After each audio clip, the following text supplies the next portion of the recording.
The crack of gunfire echoed across the dusty street of Redemption Creek, Texas, but Willow Rayburn never flinched, her eyes fixed on the lone rider approaching through the haze of a scorching summer day in 1875.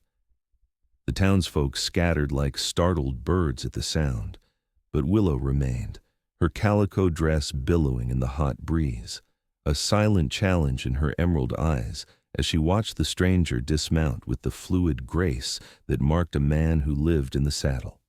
Willow had long since grown accustomed to being the subject of whispered conversations that ceased when she entered a room. 5 years married to Thomas Rayburn, the town's most prosperous merchant, and still no child to show for it. The pity in some women's eyes cut deeper than the cruel remarks of others, particularly from her mother-in-law, Martha Rayburn, whose disappointment seemed to grow with each passing month. "Mrs. Rayburn."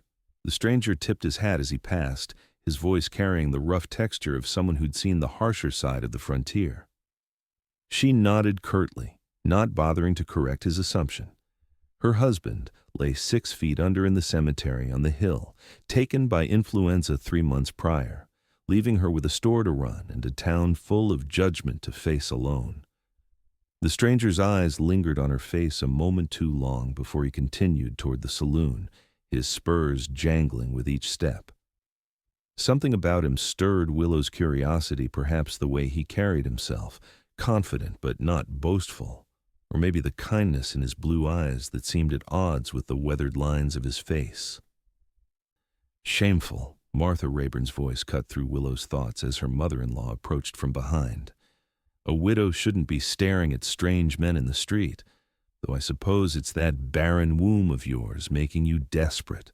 Willow's fingers curled into fists, nails biting into her palms. "I was simply observing a customer who might visit the store, Martha, nothing more." "A customer," Martha sniffed. "Thomas would still be alive if you'd given him a son. A proper heir would have given him something to live for." The familiar pain lanced through Willow's heart, but she kept her face impassive. She'd learned long ago that showing weakness to Martha only invited more cruelty. "The doctor said the influenza took many strong men last winter," Willow replied evenly. "Having a child wouldn't have made Thomas any less susceptible." Martha's eyes narrowed. "Well, it's too late now, isn't it? My son died without issue, and that's your failing, girl. The store should rightfully pass to blood relations, not a barren wife who couldn't perform her most basic duty." Willow straightened her spine. "The store is mine by law, Martha. Thomas left it to me in his will." "Only because he was too kind-hearted for his own good," Martha retorted. "Mark my words, you won't keep it long. A woman alone can't manage such an enterprise." As Martha stalked away, Willow released a breath she hadn't realized she'd been holding. The store was her lifeline, her only means of independence in a town that had never fully accepted her. She'd been just 18 when she married Thomas, a man 15 years her senior who'd promised her security and respect. He'd given her that at least, even if love had never quite blossomed between them. 3 months a widow, and already the vultures were circling. Martha wasn't the only one who believed a woman had no business running Redemption Creek's only general store. But Willow had spent 5 years learning the trade at Thomas's side, and she'd be damned if she'd surrender it without a fight. She squared her shoulders and headed back to the store, unaware that the stranger's eyes had found her again, watching her progress with unmistakable interest. The bell above the door jingled as Willow entered the cool interior of Rayburn's General Mercantile. The familiar smell of coffee, leather, and dried goods greeted her, bringing a momentary comfort. This space, at least, felt like home. "Mrs. Rayburn." Old Mr. Jenkins nodded from where he stood, examining a display of tobacco. "Quite a commotion out there." "Just another drifter passing through," she replied, moving behind the counter. "Nothing to concern yourself with." The elderly man squinted through the window. "Looks like one of them Texas Rangers to me. Got that look about him." Willow's interest peaked despite herself. "A ranger? What would bring one to Redemption Creek?" Jenkins shrugged his bony shoulders. "Trouble follows the men like flies on honey. Mark my words, won't be peaceful for long. After Jenkins departed with his purchases, Willow busied herself with inventory, trying to ignore the nagging worry his words had planted. Redemption Creek had been relatively peaceful since the railroad had bypassed them 2 years ago. The town was slowly dying, with younger folks moving on to more promising locations. Those who remained were mostly settled types, farmers, tradesmen, and a handful of ranchers who worked the surrounding land. The bell jingled again an hour later, and Willow looked up to find the stranger filling her doorway, his broad shoulders nearly spanning the frame. Up close, she could see he was younger than she'd first thought, perhaps 30, with lines around his eyes that spoke more of sun exposure than age. "Afternoon, madam." He removed his hat, revealing dark hair streaked with gold from the sun. "Logan Reed. I'm in need of supplies." So Mr. Jenkins had been right. The star on his vest confirmed it. A Texas Ranger stood in her store. "Of course, Mr. Reed," Willow replied, maintaining a professional tone despite her curiosity. "What can I help you with?" "Bit of everything," he replied, his gaze sweeping the well-stocked shelves. "Been on the trail a while." "Tracking someone?" The question slipped out before she could stop herself. A smile touched his lips, revealing a dimple in his right cheek. "Curious, Mrs. Rayburn, Willow Rayburn." She busied herself with arranging pencils that didn't need arranging. "And it's natural to be curious when a ranger arrives in a small town." "I suppose it is." He moved further into the store, examining a display of knives. "No need for concern, Mrs. Rayburn. Just passing through, following up on some reports." "Reports of what?" She couldn't help herself. His blue eyes met hers, assessing. "You run this place alone?" "I do now. My husband passed 3 months ago." Something flickered in his expression. "Sympathy." "Perhaps. I'm sorry to hear that. It can't be easy." "I manage," she replied, her tone deliberately brisk. "Now, about those supplies?" Logan Reed proved to be a considerate customer, selecting items efficiently and adding several luxury goods, good coffee, fine soap, even a book of poetry that surprised her. "Keeps me company on the trail," he explained when he caught her expression. "A man can only listen to coyotes howl for so many nights before he craves better words." The comment, so unexpected, made her smile genuinely for the first time in weeks. "I wouldn't have taken you for a poetry man, Mr. Reed. There's a lot about me that might surprise you, Mrs. Rayburn." His voice carried a warmth that sent an unexpected flutter through her chest. As she tallied his purchases, the bell jingled again, and Vernon Miller, the banker, entered with his wife Georgina in tow. Georgina's eyes lit with malicious interest at the sight of Willow conversing with a handsome stranger. "Well, well," Georgina drawled, "how fortunate that Thomas left you the store. Already entertaining new gentlemen callers, I see." Willow's cheeks burned. "Mr. Reed is a customer, Georgina, a Texas Ranger passing through town." Vernon Miller stepped forward, extending his hand to Logan. "Vernon Miller, sir. I own the bank here in Redemption Creek. Any assistance you need during your stay, you just let me know." Logan shook the offered hand briefly. "Appreciate that, Mr. Miller, though I don't expect to be in town long." Georgina's painted lips curved into a smile that didn't reach her eyes. "Such a pity. I'm sure our dear widow Rayburn would enjoy the company."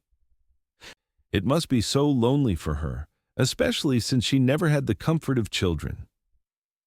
The deliberately cruel remark landed like a physical blow. Willow kept her expression neutral with practiced effort, though her hands trembled slightly as she finished wrapping Logan's purchases. "That'll be $4.75, Mr. Reed," she said, proud that her voice remained steady. Logan placed a $5 gold piece on the counter. "Keep the change, Mrs. Rayburn." He gathered his packages, then turned to Georgina with a smile that didn't quite reach his eyes. "Madam, in my line of work, I've found the most valuable people aren't always those who leave the most obvious legacies." With that cryptic remark, he tipped his hat and departed, leaving an awkward silence in his wake.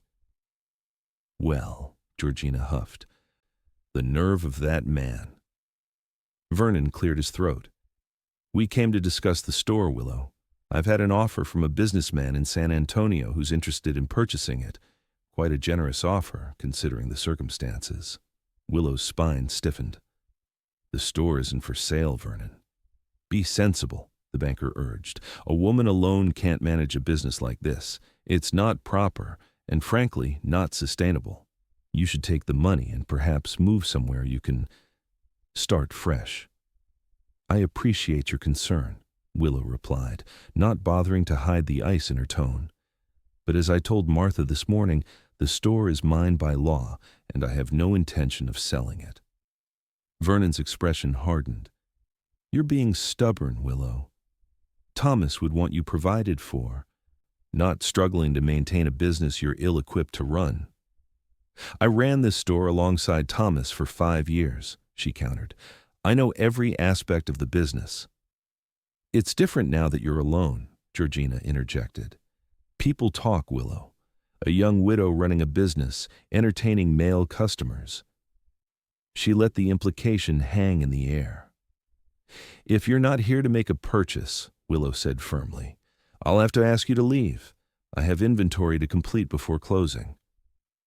After they departed, muttering about her ingratitude, Willow locked the door early and retreated to the small living quarters at the back of the store.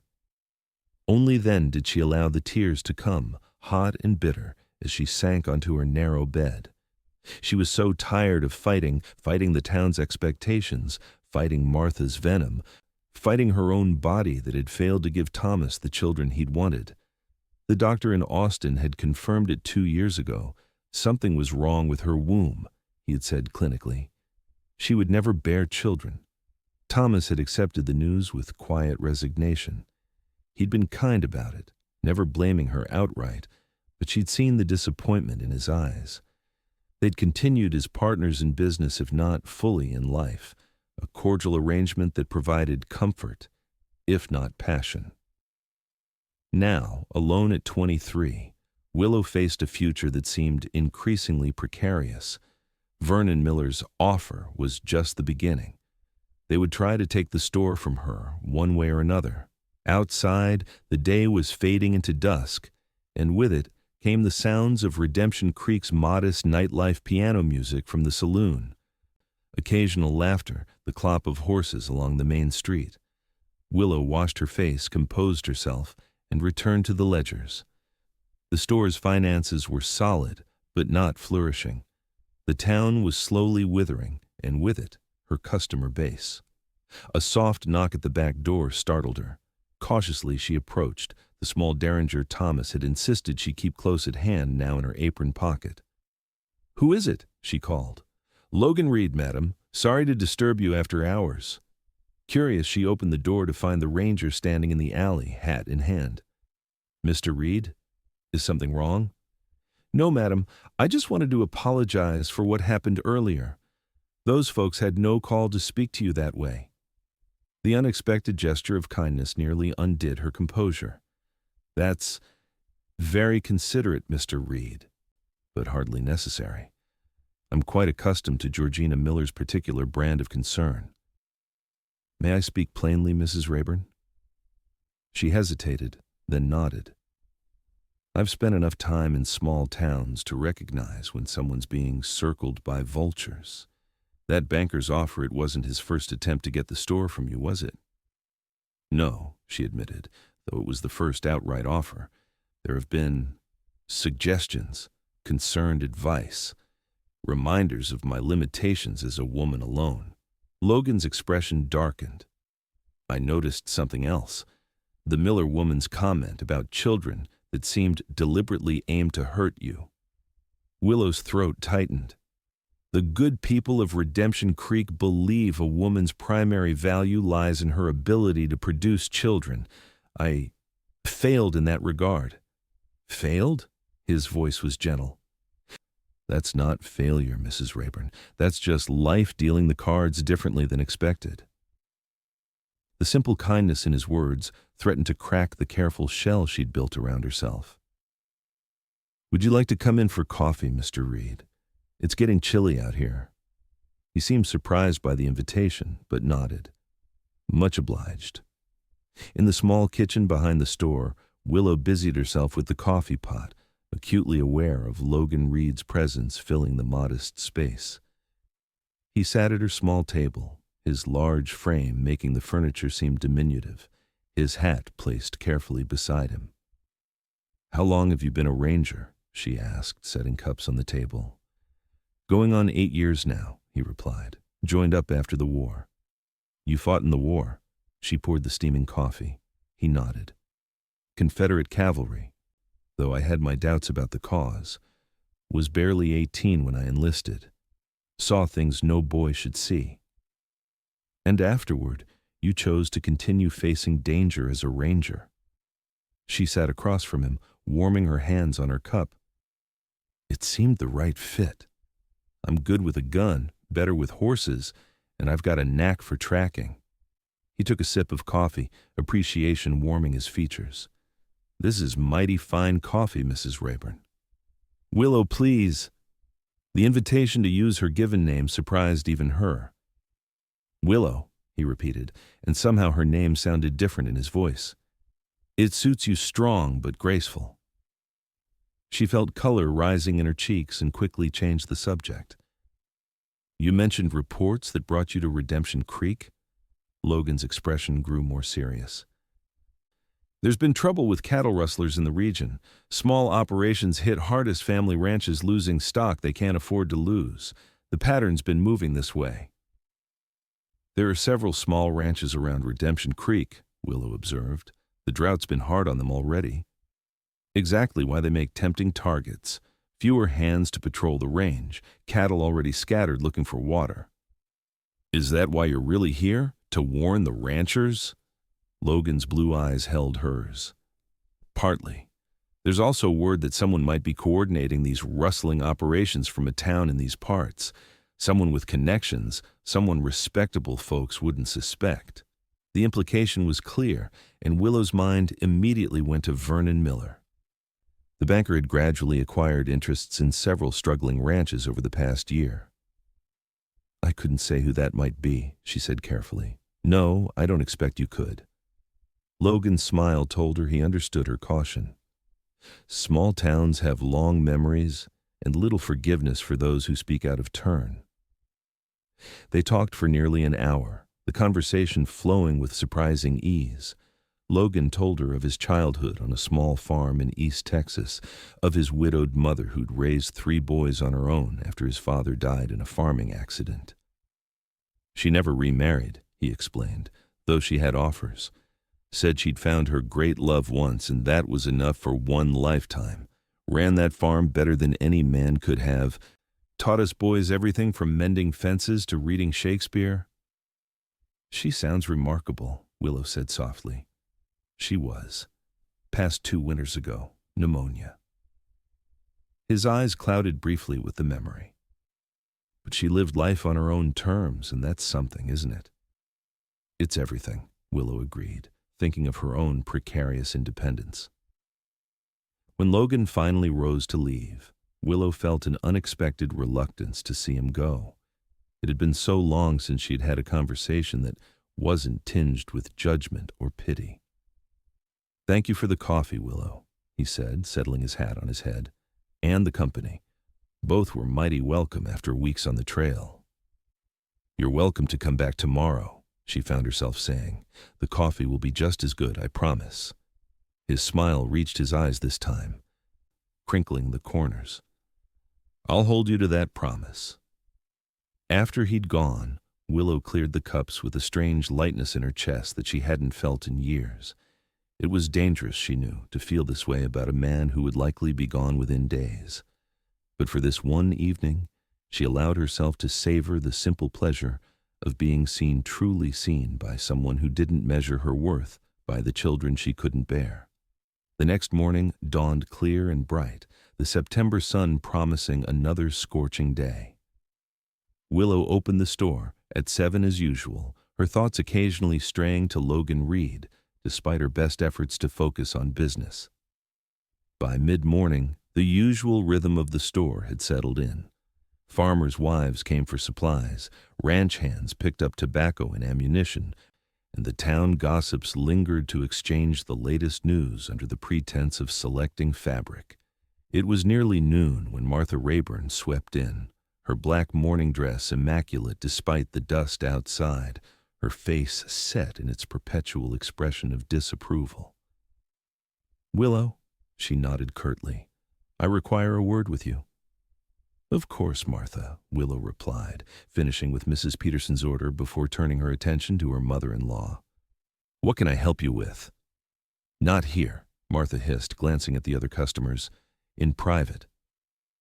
Sighing inwardly, Willow asked young Billy Thompson, who sometimes helped in the store, to mind the counter while she and Martha stepped into the back room. "I understand you entertained a man in your quarters last night," Martha began without preamble, her voice cold with accusation. "Barely 3 months a widow, and already you dishonor my son's memory." Willow's shock quickly gave way to anger. "That's absolutely untrue. Mr. Reed is a Texas Ranger who stopped by to discuss some concerns about the town. We had coffee, nothing more, and certainly nothing improper." "Georgina Miller saw him leaving your back door after dark," Martha pressed. "The whole town is talking about it." "Then the whole town needs better occupation for their minds," Willow retorted. "I'm a grown woman, Martha, not a child to be scolded.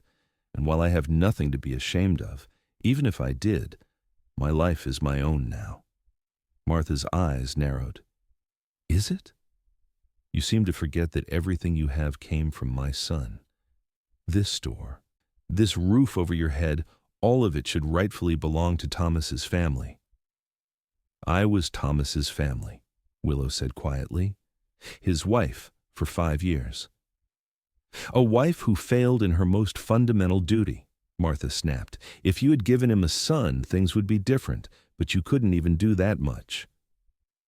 The familiar pain lanced through Willow's heart, but this time it was followed by a surge of anger that surprised her with its intensity. "I did not choose to be barren, Martha. Do you think I didn't want children? Do you think I didn't weep when the doctor told me I would never conceive? Thomas accepted it. He understood it wasn't my choice or my failing." "Thomas was too soft-hearted for his own good," Martha replied. "He should have set you aside years ago and found a wife who could give him heirs." "Is that what this is really about?" Willow asked suddenly. "Not my supposed impropriety, but your resentment that Thomas didn't divorce me when we learned I couldn't have children." Martha's silence was answer enough. "Thomas was a good man who honored his vows," Willow continued. "He valued me for more than my womb, even if you never could." "Be careful, girl." Martha's voice was deadly quiet. "You're making enemies you can't afford. Vernon Miller tells me he made you a generous offer for the store yesterday." "The store isn't for sale." "Don't be foolish.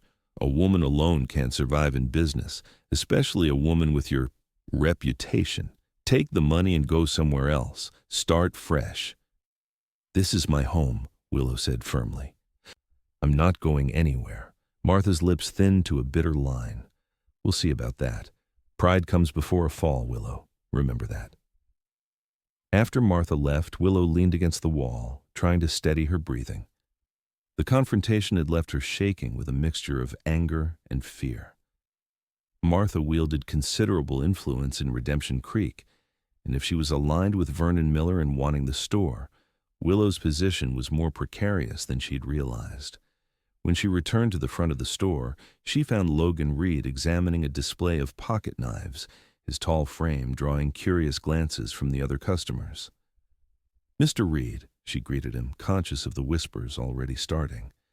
"Mrs. Rayburn," he tipped his hat, a smile warming his features. "I was hoping I might trouble you for some additional supplies. My investigation may keep me in town longer than I initially thought." The news sent an unexpected thrill through her, though she kept her expression professional. "Of course. What do you need?" As she gathered his requests, Willow was acutely aware of the scrutiny from the other customers. Georgina Miller's poison had already spread, it seemed. By sundown, Half the town would be convinced she was carrying on with the handsome ranger.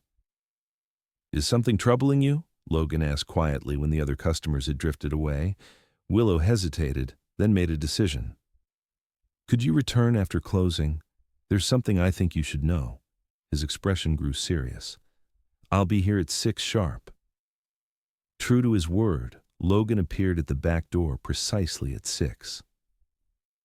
Willow had closed the store and prepared a simple supper, reasoning that if she was going to be gossiped about anyway, she might as well provide the ranger with a decent meal.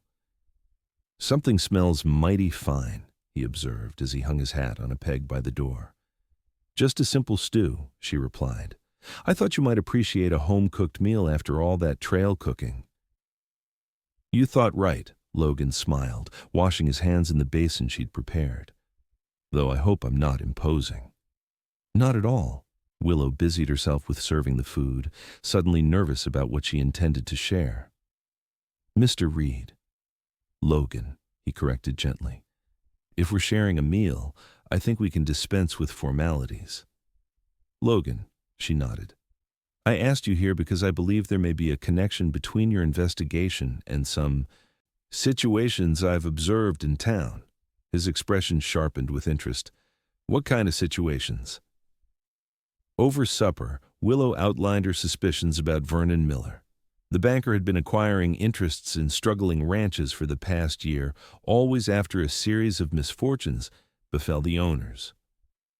Cattle mysteriously disappearing, water sources contaminated, fences cut.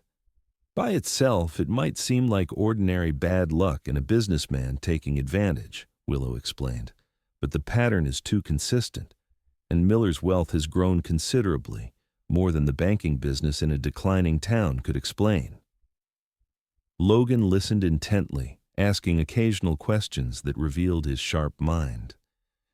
"You've been paying close attention," he observed. "Most folks wouldn't notice these patterns." "Running a store, you see things," Willow replied. "Who's prospering, who's struggling, who's buying supplies they shouldn't be able to afford." "And Miller wants your store too now." "Yes, though he claims the offer comes from a businessman in San Antonio." Willow hesitated. "There's more. My mother-in-law, Martha Rayburn, seems to be working with him. She visited today to encourage me to accept his offer." Logan's eyes narrowed. "Was she threatening?" "Not explicitly. But Martha has considerable influence in town. She's made it clear she believes I've dishonored her son's memory by entertaining a man in my home." Willow's cheeks warmed. "Meaning you last night." "I'm sorry," he said sincerely. "The last thing I intended was to cause you difficulty. It's not your fault. Martha has resented me for years because I couldn't give Thomas children. She believes the store should go to blood relations rather than a barren wife." Willow was surprised by how steady her voice remained as she quoted Martha's cruel words. Logan's expression darkened. "That's a special kind of cruelty."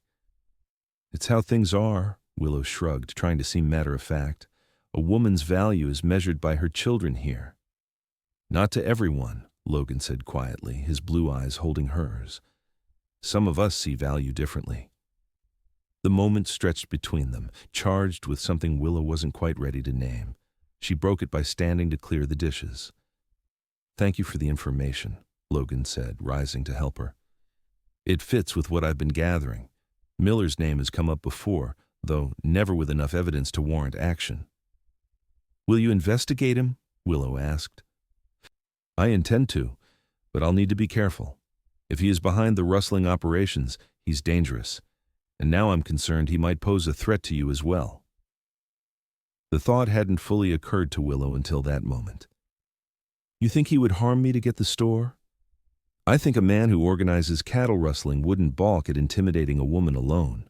Logan's voice was grim. "I don't like leaving you here unprotected." "I have Thomas's Derringer," Willow replied, though the small gun suddenly seemed woefully inadequate. "A Derringer is a last resort, not a deterrent." Logan paced the small kitchen. "I'll speak with the sheriff tomorrow, though, from what I've observed, he seems friendly with Miller." Sheriff Davis plays poker with Miller twice a week, Willow confirmed, and his son works at the bank. Logan frowned. Then we can't count on his help. I'll have to request additional rangers, but that will take time. I'll be fine, Willow assured him, touched by his concern.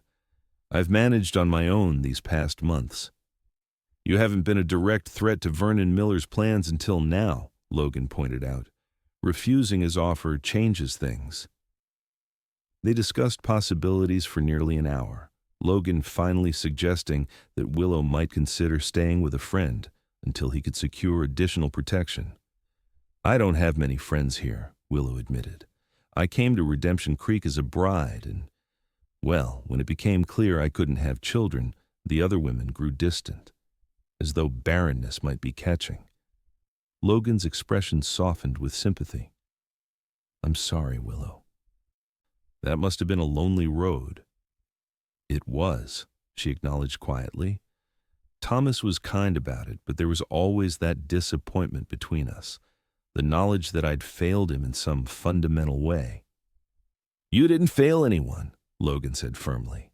Sometimes life doesn't go as planned. That doesn't make you less valuable as a person. The simple kindness in his words brought unexpected tears to Willow's eyes. She blinked them away quickly, embarrassed. I should let you get some rest, Logan said, recognizing her emotion and graciously giving her space. But I'll check on you tomorrow. And Willow, be careful. Don't confront Miller or your mother-in-law, and keep that derringer close at hand. After he'd gone, Willow secured the doors and windows, more aware than ever of her vulnerability. But mixed with that unease was a strange, warm feeling she hadn't experienced in years, the comfort of knowing someone cared what happened to her. The next morning brought an unexpected visitor to the store before opening hours. Willow was arranging a display of canned goods when a knock came at the front door. Through the glass, she saw young Emily Davidson, the daughter of one of the struggling ranchers she'd mentioned to Logan. Willow unlocked the door, concerned by the girl's agitated state. Emily, what's wrong? Mrs. Rayburn, the girl panted, clearly having run some distance. Pa sent me to warn you. There's trouble coming. What kind of trouble? Willow ushered the girl inside and locked the door behind her. Pa overheard some men at Miller's office yesterday. They were talking about making sure you'd accept the offer for the store.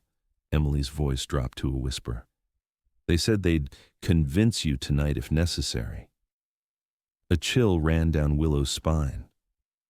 Did your father recognize these men? Emily nodded fearfully. Jeb Taylor and his brother. They work for Miller, supposedly as land surveyors, but Pa says they're really hired muscle. They've been seen around the ranches that had trouble before selling to Miller. The Taylors were notorious troublemakers who drifted into town about a year ago. Willow had never liked the way they looked at her when they came into the store. Thank your father for the warning, Emily. Tell him I'm grateful. There's more, Emily hesitated. Pa says Miller's been asking questions about that ranger, Mr. Reed, wanting to know why he's in town and how long he's staying. This was even more concerning.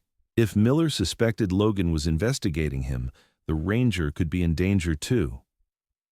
Emily, do you know where Mr. Reed is staying? At the boarding house by the livery, the girl replied. Pa saw him there yesterday. I need to warn him. Emily, can you run to the boarding house and ask Mr. Reed to come here right away? Tell him it's urgent. The girl nodded and slipped out the back door, running toward the livery stable at the end of the street. Willow paced anxiously, her mind racing. If Miller was planning to intimidate her tonight, she had to prepare.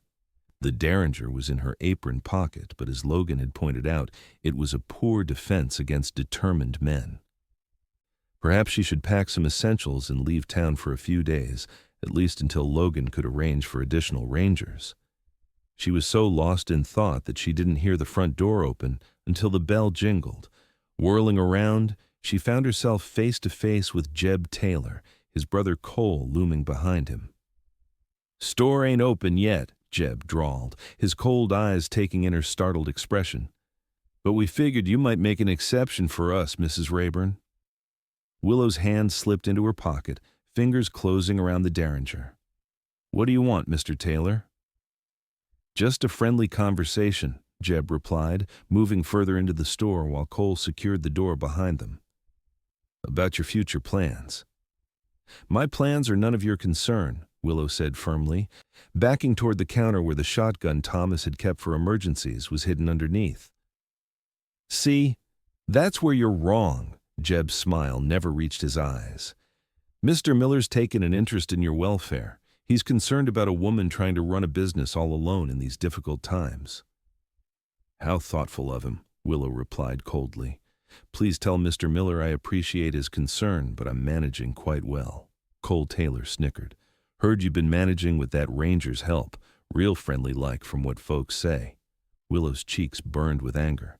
Get out of my store. Now, Jeb raised his hands in a placating gesture that did nothing to mask the threat in his stance. No need for hostilities. We're just delivering a message. Mr. Miller's offer expires today. After that, well. Unfortunate accidents happen to businesses sometimes. Fires, broken windows, spoiled inventory. Willow's back hit the counter. One more step and she could reach the shotgun. Are you threatening me, Mr. Taylor? Threatening? Jeb feigned shock. No, madam. Just explaining how dangerous it can be for a woman alone. A smart woman would take the money and leave town, start fresh somewhere else. I'm not leaving, Willow stated, her voice steadier than she felt. This store is mine, legally and rightfully. Jeb's expression hardened.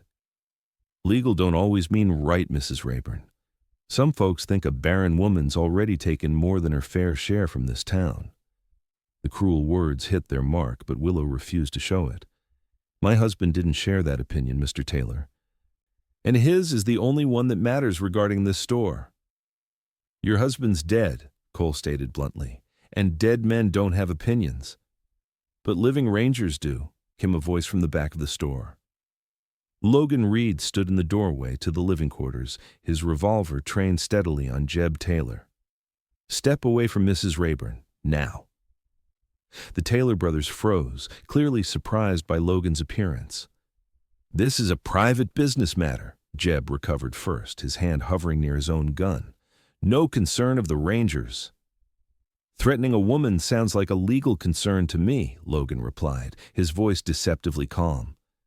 And interfering with a Ranger investigation is definitely a legal matter. Investigation? Cole sputtered. What investigation? The one into cattle rustling across 3 counties, Logan said. And the banker who seems to profit every time a ranch falls on hard times. Jeb's face darkened. You've got no proof of anything. Maybe not yet, Logan conceded. But I will. Now, you boys have a choice. Walk out that door and leave Mrs. Rayburn alone, or try your luck against a ranger's revolver. I wouldn't recommend the second option. For a tense moment, Willow thought Jeb might draw. His fingers twitched near his gun, his eyes calculating. But apparently, the math didn't favor him because he finally nodded to his brother. We're going, he said, but this ain't over. Miller won't take kindly to Ranger interference. That's his problem, Logan replied evenly. And if anything happens to Mrs. Rayburn or her property, I'll know exactly who to hold responsible. Understood? The Taylor brothers backed toward the door, Jeb pausing with his hand on the knob. You can't stay in town forever, Ranger, and when you're gone... When I'm gone, there'll be 3 more Rangers in my place, Logan finished for him. Now get out. After they'd departed, Willow's knees nearly buckled with relief. Logan was at her side instantly, guiding her to a chair. Are you all right? He asked, concern etched in his features. Yes, she managed, though her hands were trembling. How did you get in? Emily was supposed to fetch you from the boarding house. I was already on my way here when she found me, Logan explained. I came in through your back door when I heard voices. Good thing I did. They were going to hurt me, Willow said, the reality of it only now fully hitting her. Or burn the store. All because I won't sell to Miller. Logan's jaw tightened. I believed your suspicions before, but now I'm certain. Miller is behind the rustling operation. The Taylor brothers aren't smart enough to run something like that on their own. They're muscle, not masterminds. What do we do now? Willow asked. First, you need to be somewhere safe, Logan said firmly. The Taylor brothers will report back to Miller and he'll know I'm onto him. That makes both of us targets. I told you I don't have anywhere to go, Willow reminded him, and I won't abandon the store. Logan paced, thinking. What about the Davidson ranch? You said the father sent Emily to warn you. Would they take you in for a few days? Willow considered this. John Davidson was one of the few ranchers who'd stood against Miller's attempts to buy him out, despite a series of misfortunes that had struck his property. He'd always been kind to Willow, treating her with respect when others whispered behind her back. They might, she acknowledged, but what about the store? We'll have to close it temporarily, Logan said. Your safety is more important than a few days' business. Willow wanted to argue but knew he was right. The Taylor brothers wouldn't hesitate to return once Logan was occupied elsewhere. And if anything happened to her, Martha and Vernon would surely find a way to claim the store anyway. All right, she conceded. I'll pack some things, but what about you? If Miller suspects you're investigating him, I can take care of myself, Logan assured her. I've sent word to Ranger headquarters in Austin. They should have men here within a week. Until then, I'll keep a low profile while gathering evidence. As Willow packed a small valise with essentials, she felt a strange mixture of fear and exhilaration. For years, she'd lived a quiet life of disappointment and judgment in Redemption Creek. Now, suddenly, she was fleeing for her safety, caught up in a dangerous investigation with a handsome ranger who seemed to value her for exactly who she was. It was terrifying. And yet, somehow, she felt more alive than she had in years. Logan secured a wagon from the livery stable, explaining to the curious stablemaster that Mrs. Rayburn was making a delivery to one of the outlying ranches. They departed through the back alley to avoid being seen by Miller or his men, Logan driving while Willow huddled beside him, her face partially obscured by a bonnet. As they left Redemption Creek behind, following the dusty road that led to the Davidson ranch, Willow found herself studying Logan's profile against the setting sun. His strong jaw was set with determination, his eyes alert for any sign of pursuit. Thank you, she said suddenly, for believing me, for helping me. Logan glanced at her, a small smile softening his features. Anyone with sense would see you're worth helping, Willow Rayburn. The simple statement, delivered without artifice, warmed her from within. For perhaps the first time since the doctor had confirmed her barrenness, Willow felt like perhaps her worth wasn't measured by what her body could or couldn't do, but by who she was as a person. It was a dangerous, liberating thought. The Davidson ranch came into view as dusk settled over the Texas landscape, a modest homestead with a well-maintained barn and corrals. Smoke curled invitingly from the chimney, and lamps glowed in the windows. Logan drew the wagon to a halt in the yard, and John Davidson emerged from the barn, rifle in hand, until he recognized his visitors. "Mrs. Rayburn," he called, lowering the weapon. "Emily said you might be coming." "Mr. Davidson," Willow nodded. "I hope we're not imposing, but I find myself in need of sanctuary for a few days." Davidson's weathered face creased in a smile. "Any enemy of Vernon Miller is welcome at my table. Come in, both of you. Mary's just putting supper on." The Davidson home was warm and welcoming, filled with the delicious smell of fresh bread and stew. Mary Davidson, a practical woman with kind eyes, embraced Willow without hesitation. "You poor dear," she said. "Emily told us what happened. You'll stay as long as you need to." Over supper, Logan explained the situation more fully to the Davidsons, confirming John's suspicions about Miller's involvement in the troubles that had befallen neighboring ranches. "I knew that snake was behind it," Davidson growled. "Lost 20 head of cattle last spring with no explanation. Then Miller shows up offering to buy me out at half what the place is worth." "You didn't sell," Logan observed. Davidson shook his head. This land's been in my family for 30 years. I'll die before I let that banker steal it from me. You might, Logan said bluntly. Miller's dangerous. Now that I've interfered, he'll be desperate, and desperate men make mistakes, but they're also more willing to do violence. Let him come. Davidson patted the rifle propped beside his chair. I've got 4 ranch hands who feel the same way I do about Miller. We'll protect Mrs. Rayburn. After the meal, Mary showed Willow to a small but comfortable bedroom that belonged to their eldest daughter, now married and living in Austin. Logan would bunk in the barn, keeping watch through the night before returning to town in the morning to continue his investigation. Before he left the house, Logan drew Willow aside for a moment. I'll come back tomorrow evening to check on you, he promised. Try not to worry. Miller won't find you here. It's not me I'm worried about, Willow admitted. You'll be in town alone, and he knows you suspect him. I've faced worse odds, Logan smiled, his hand briefly squeezing hers. Just stay safe. That's all that matters to me right now. The simple touch of his hand sent warmth cascading through Willow's body, and she found herself unable to reply around the sudden tightness in her throat. He seemed to understand, his eyes holding hers for a moment longer, before he nodded and stepped out into the night. Willow slept fitfully, her dreams haunted by images of fire consuming her store and the Taylor brothers' menacing faces.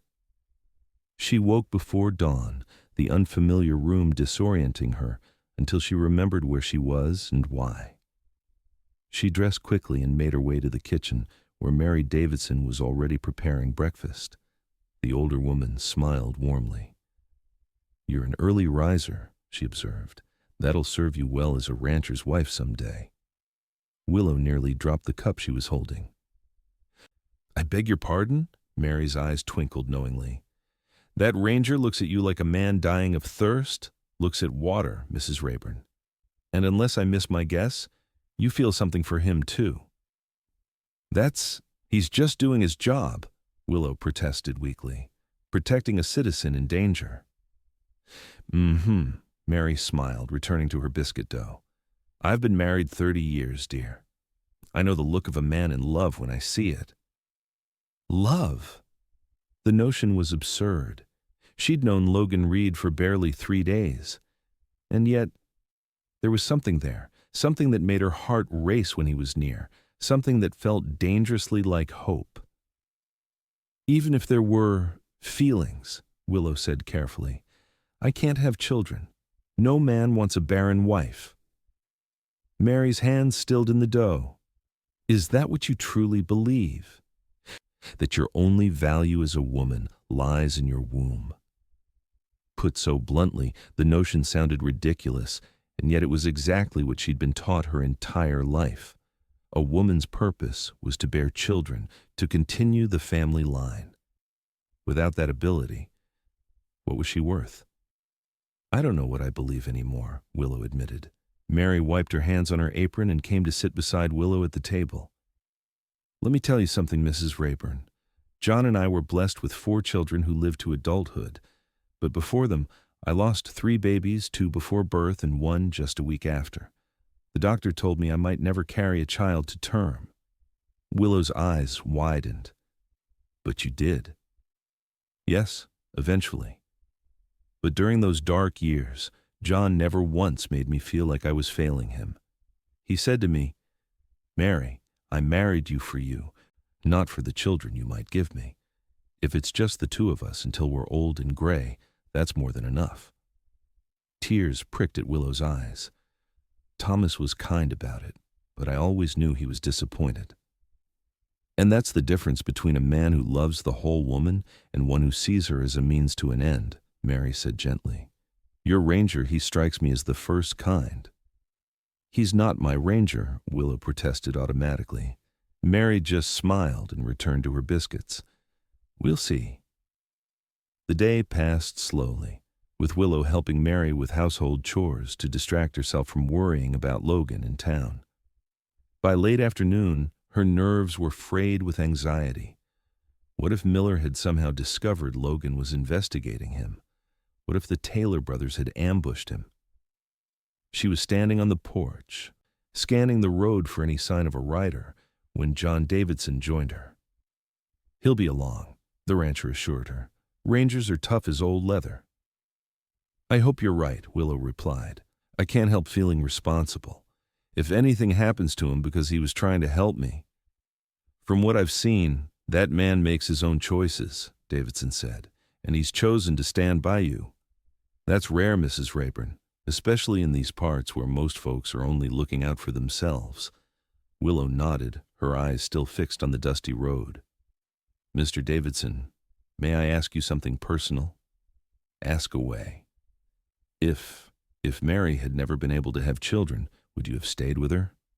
Davidson considered the question seriously. "I married Mary because she made me laugh when nothing else could, because she saw good in me when I couldn't see it myself, and because the thought of living without her was worse than any hardship I could imagine. Children were a blessing, but they weren't the reason I loved her." His simple, honest answer brought tears to Willow's eyes. "Thank you for that." "Don't thank me for the truth," Davidson replied. "And Mrs. Rayburn, don't let other people's narrow minds tell you what your life is worth. That's between you and God, not you and gossips like Martha Rayburn." Just then, a plume of dust appeared on the horizon, and Willow's heart leapt. A rider was approaching at speed, and even at a distance she recognized Logan's straight-backed posture in the saddle. But as he drew closer, she could see he was riding hard, too hard for a routine visit. Something was wrong. Logan galloped into the yard and dismounted in one fluid motion, his expression grim. "We need to move," he said without preamble. "Miller knows you're here. The Taylor brothers and some hired guns are on their way." Davidson's face hardened. "How many?" "At least 6 that I counted," Logan replied. "Too many for us to hold off, especially with women present." "Where can we go?" Willow asked, fear rising in her throat. "I've sent word to the ranger station in Austin," Logan said. "They're dispatching men, but they won't arrive until tomorrow at the earliest. We need somewhere defensible to wait it out." Davidson considered for a moment. "The old mining cabin in Coyote Canyon. It's got stone walls and only one approach. We could hold it against twice that many if necessary." "How far?" Logan asked. 3 hours by wagon, less on horseback. But the terrain's rough, not suitable for wagons after the first hour." Logan nodded. "Get your wife and pack what you can carry. Essential supplies only.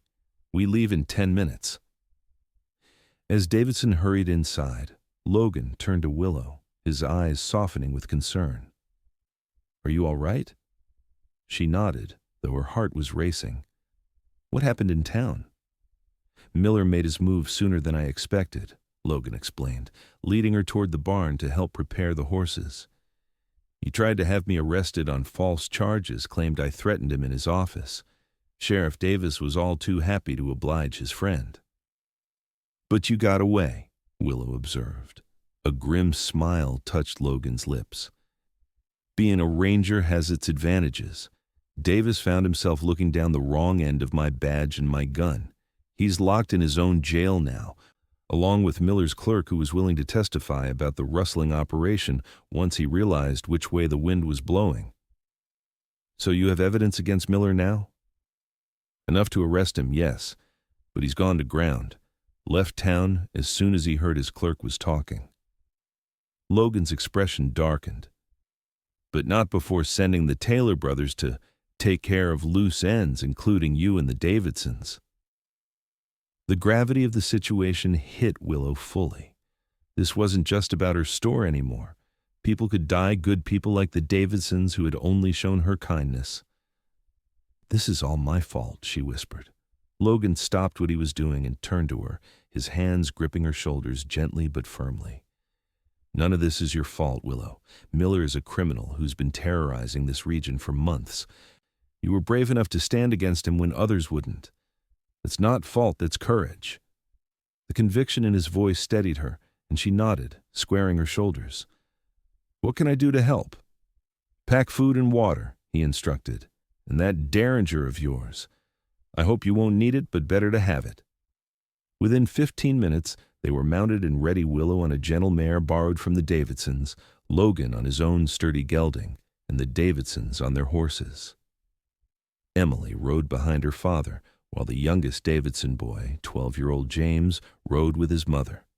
The 4 ranch hands had been sent to warn neighboring properties about Miller's men, with instructions to meet up at the canyon if possible.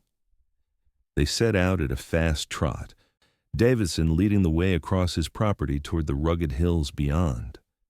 Willow, who had limited experience on horseback, struggled to maintain her seat as they increased the pace, but she gritted her teeth and said nothing.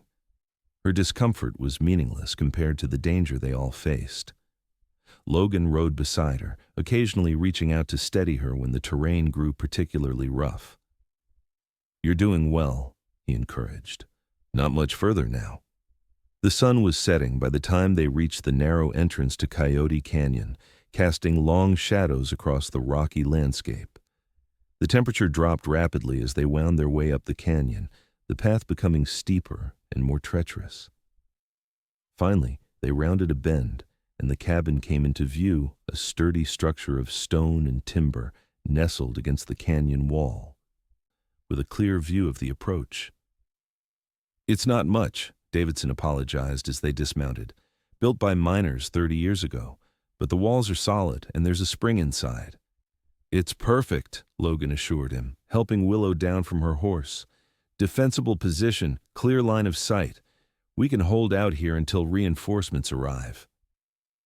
The interior of the cabin was dusty but sound, with a stone fireplace, rough wooden bunks along one wall, and a spring bubbling up through a stone basin in one corner. Davidson quickly got a fire going while Mary organized their supplies and prepared a simple meal. Logan checked and loaded his weapons, the Ranger revolver on his hip, a Winchester rifle, and a shotgun borrowed from Davidson. He showed Willow how to reload her Derringer properly, his hands gentle as they guided hers through the motions. "I pray you won't need to use this," he said quietly. "But if it comes to it, don't hesitate. Aim for the center of the body, not the head or limbs." Willow nodded, the small gun feeling both foreign and oddly reassuring in her hands. "Have you, killed many men?" Logan's eyes grew distant. "More than I care to count. During the war and after, it never gets easier, nor should it." His quiet reflection touched something in Willow. This was not a man who reveled in violence, despite his obvious skill with weapons. He wielded his authority as a ranger with the solemn responsibility it deserved. As night fell, they established a watch rotation, Logan and Davidson taking the first shift, while the women and young James tried to rest. Willow found sleep impossible, her mind racing with the day's events and the uncertainty of what morning might bring. After an hour of restless tossing on one of the bunks, she rose quietly and joined Logan by the door, where he sat with his rifle across his lap, watching the moonlit canyon. "You should be sleeping," he said without turning, somehow aware of her presence. "I couldn't," she admitted, settling beside him. "Too many thoughts." He nodded, understanding. "Fear keeps the mind sharp. That's not always a bad thing." "I'm not just afraid," Willow said softly. "I'm angry, too. Angry that Miller thinks he can take what isn't his. Angry that Martha believes I have no right to what Thomas left me. Angry that for years I believed my only value was in what my body couldn't do." Logan turned to her then, his face half in shadow, half illuminated by the moonlight streaming through the small window. "Your value was never in question, Willow. Not to anyone with eyes to see." "And what do you see?" she asked, the question slipping out before she could consider the wisdom of it. Logan's gaze held hers, steady and clear. "I see a woman of extraordinary courage and resilience, a woman who faces cruelty with dignity, a woman who runs a business better than most men I know. A woman who—" he hesitated, then continued more softly. "A woman who makes me question the solitary life I've chosen." Willow's breath caught in her throat. What are you saying, Logan? I'm saying that in just a few days, you've come to mean more to me than I thought possible, he replied honestly. I'm saying that when this is over, if we survive it, I'd like to court you properly, Willow Rayburn, if you'd allow it. Joy, bright and unexpected, bloomed in Willow's chest, followed immediately by the familiar shadow of doubt. Logan, you know I can't have children. Any man who marries me must accept that. Do you think I care about that? The question held genuine surprise. Willow, I've spent 8 years riding from town to town, never staying long enough to put down roots. The thought of a family was so distant, it might as well have been on the moon. His hand found hers in the darkness. But meeting you, for the first time, I can imagine a different kind of life. A real home with a woman who challenges me, inspires me, makes me want to be worthy of her. Tears pricked at Willow's eyes. You are worthy, she whispered, more than worthy. For a moment, it seemed he might kiss her, his face moving closer to hers in the shadowed cabin. But a sound from outside, the distant clink of metal on stone, made him pull back suddenly, alert. They're here, he whispered, rising to his feet in one fluid motion. Wake Davidson, quietly. Willow did as instructed, her heart pounding as the peaceful moment shattered into the reality of their situation. Within minutes, everyone was awake and positioned according to Logan's instructions, Davidson at the window with his rifle, Mary and the children huddled in the corner furthest from the door, and Willow beside Logan near the entrance, her derringer ready. How many? Davidson whispered, peering into the darkness. Can't tell yet, Logan replied. They're trying to be stealthy, but they don't know these hills like you do. That gives us an advantage.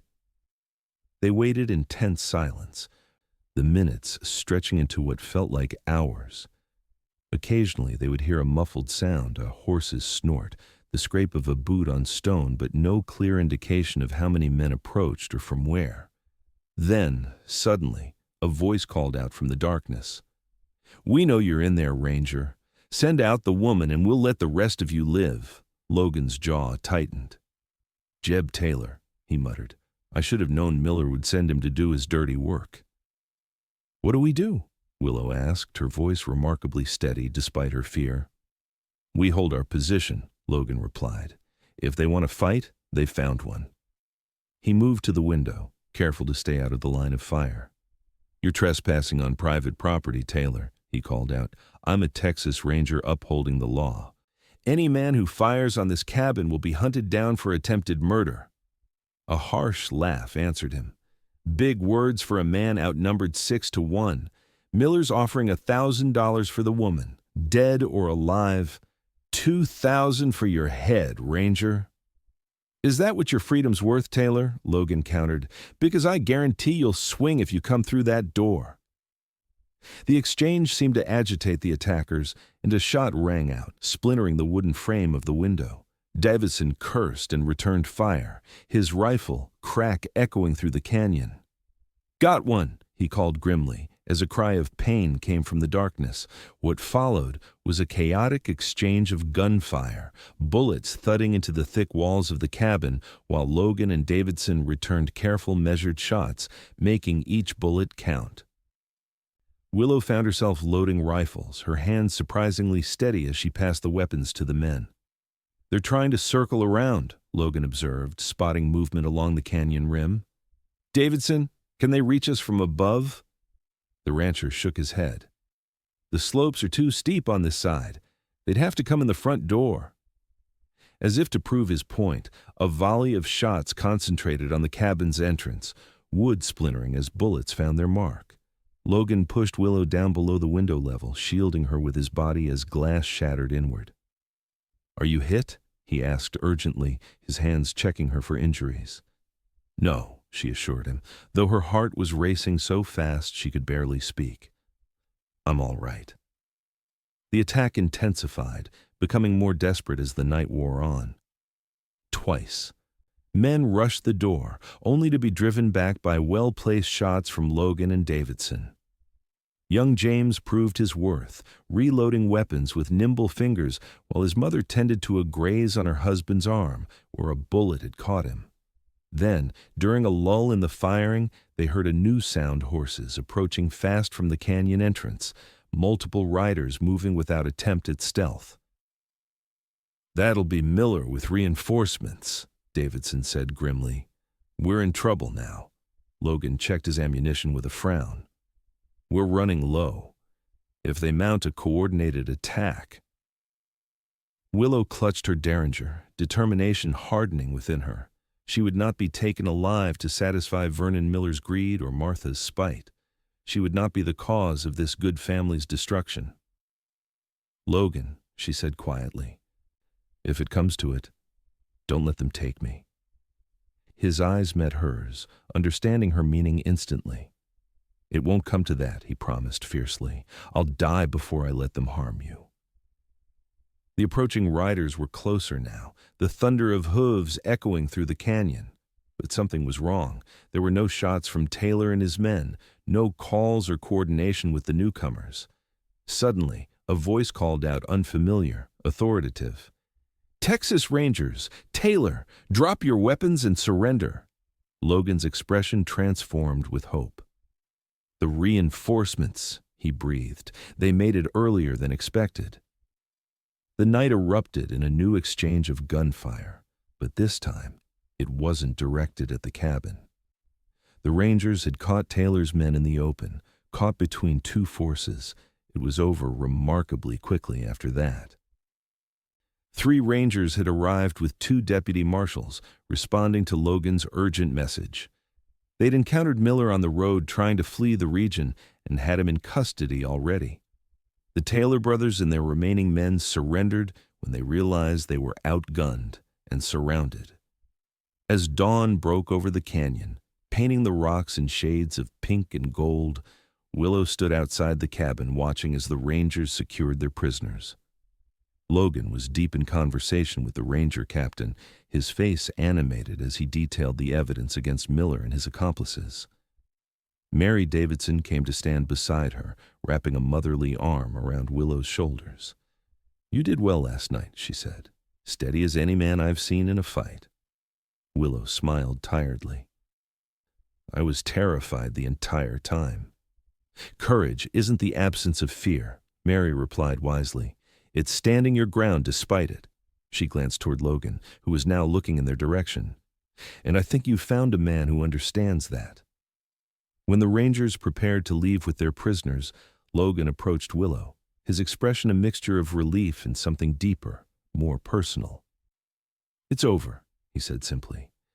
"Miller will stand trial for rustling, attempted murder, and a dozen other crimes. The Taylor brothers, too. You can go home now, Willow. Your store is safe." "Thank you," she replied, suddenly uncertain what else to say. Now that the danger had passed, would he leave? Return to his life of ranging across Texas, pursuing other criminals? As if reading her thoughts, Logan took her hands in his. "I meant what I said last night, Willow, every word of it. I'd like to court you properly if you'll have me." Joy bubbled up inside her. "But your duties as a ranger—" "I've requested a transfer to the ranger office in Austin," he explained. "It's just a day's ride from Redemption Creek. I could visit regularly and eventually—" He hesitated, then continued more softly. "Eventually, I might open that leather goods shop I've always dreamed about. Perhaps in a certain town that could use a new business." Willow couldn't contain her smile. "I think Redemption Creek would welcome such a business, especially if it was next door to the general store." Logan's answering smile was radiant. "Is that a yes, Willow Rayburn? Will you allow me to court you?" "Yes," she replied simply. "With all my heart, yes." 3 months passed with remarkable swiftness. Vernon Miller and the Taylor brothers faced justice in Austin, receiving lengthy sentences for their crimes. With Miller's scheme exposed, the ranchers he had cheated began legal proceedings to reclaim their properties. John Davidson led this effort, becoming something of a local hero in the process.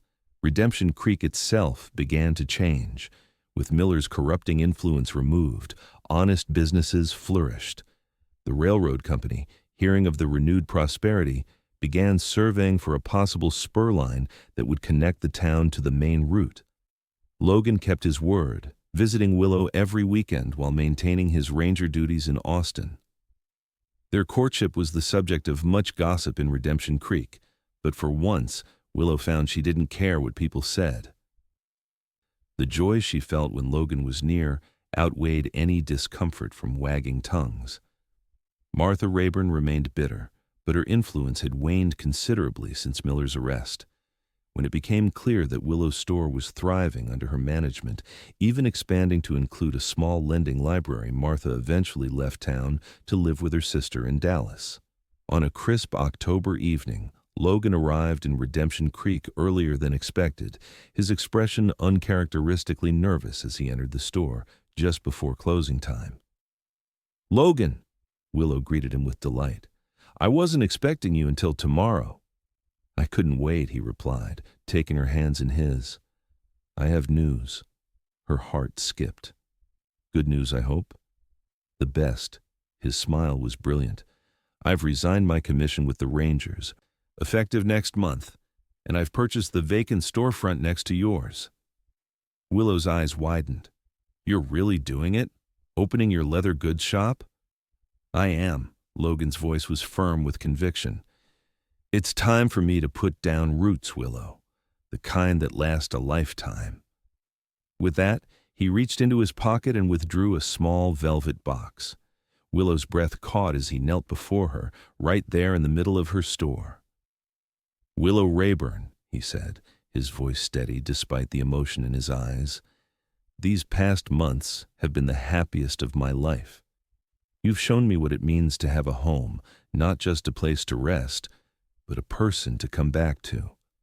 I love you, your strength, your kindness, your determination, your whole self. Would you do me the extraordinary honor of becoming my wife?" Joy, pure and overwhelming, filled Willow's chest, but still the old doubt lingered. "Logan, you know I can't—" "I know," he interrupted gently, "and it changes nothing about how I feel. Willow, you've given me more than life ever could. You've given me love, purpose, a future worth building. Children or no children, a life with you is all I could ever want or need." Tears spilled down Willow's cheeks as the words she'd longed to hear her whole life washed over her. Not just acceptance of her barrenness, but the profound understanding that her value was never dependent on it. "Yes," she whispered, then louder, "yes, Logan Reed, I will marry you." He slipped the ring onto her finger, a delicate gold band with a small pearl nestled in the center, and rose to his feet, gathering her into his arms for a kiss that promised a lifetime of joy to come. They married on Christmas Day in the small church of Redemption Creek, with John and Mary Davidson standing as witnesses. The town turned out in surprising numbers, many of the women who had once whispered behind Willow's back now offering genuine congratulations. It seemed that standing against Vernon Miller and surviving the attack at the canyon had earned her a respect that transcended old judgments. As spring bloomed across the Texas landscape, Logan's leather shop opened next door to the general store. The two businesses shared a connecting door, allowing the newlyweds to move freely between their domains. Logan's skill with leather, honed during long nights on the trail, proved to be remarkable, and soon his custom saddles, boots, and belts were in demand throughout the region. One evening in late April, as they sat on the porch of the small house they'd purchased on the edge of town, Logan reached for Willow's hand. "I have something to ask you," he said, a hint of nervousness in his voice. "What is it?" Willow asked, curious about his serious tone. "I received a letter today from an orphanage in Austin," he explained. "A family I once helped during my ranger days. They have 3 siblings, 2 boys and a girl whose parents died in a fire last month. The oldest is 10, the youngest just 4. Willow's heart quickened as she began to understand where this was heading. They're struggling to find a home for all 3 children together. Logan continued. Most families don't want to take in that many at once, but I wondered, if we might give them a home. Willow finished for him, her voice barely above a whisper. Logan nodded, watching her face carefully. Only if you want to, Willow. I know we've discussed that we're content, just the two of us. But when I heard about these children, he squeezed her hand. I thought about what a wonderful mother you would be. Tears welled in Willow's eyes, but they were tears of joy, not sadness. Yes, she said without hesitation. Yes, Logan, let's bring them home. His face lit with happiness as he pulled her into his arms. Are you certain? More certain than I've ever been, she assured him. Our family doesn't have to grow the conventional way to be real and whole. These children need love, and we have so much to give. 2 weeks later, they traveled to Austin and returned with Jacob, Samuel, and little Emma, 3 solemn-faced children who had lost everything but found a new beginning in Redemption Creek. The townspeople, to Willow's surprise, embraced the unusual family warmly. The general store and leather shop became favorite gathering places for local children who were drawn to Jacob's storytelling, Samuel's mechanical aptitude, and Emma's infectious laughter. As summer ripened into autumn once more, Willow stood in the doorway of their home, watching as Logan taught the boys how to repair a saddle, while Emma arranged wildflowers in a jar beside them. The scene before her, this family they had built through choice, rather than blood, filled her heart to overflowing.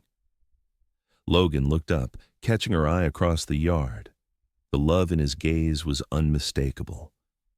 A daily reaffirmation of the words he had first spoken to her during their courtship, and had repeated on countless occasions since, "You've given me more than life ever could." In that moment, Willow understood with perfect clarity that the true measure of a life well lived was not in meeting others' expectations, but in finding the courage to create happiness on one's own terms. Her worth had never been dependent on what her body could or couldn't do. It had always been in her heart, her mind, her soul, and in the love she gave freely to those who recognized that fundamental truth. In Redemption Creek, a town aptly named for second chances, Willow Rayburn Reed had found not just redemption, but something far more precious, the knowledge that she was enough exactly as she was.